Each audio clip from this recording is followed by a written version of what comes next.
नमस्ते पुण्डरीकाक्ष नमस्ते पुरुषोत्तम नमस्ते सर्वलोकात्मन् नमस्ते दिग्मचक्रिणे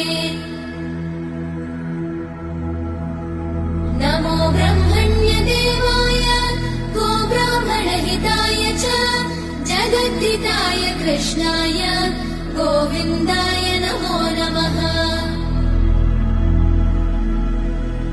ब्रह्मत्वे सृजते विश्वम् स्थितौ पालयते नमः रुद्ररूपाय कल्पान्ते नमस्तुभ्यम् त्रिमूर्तये।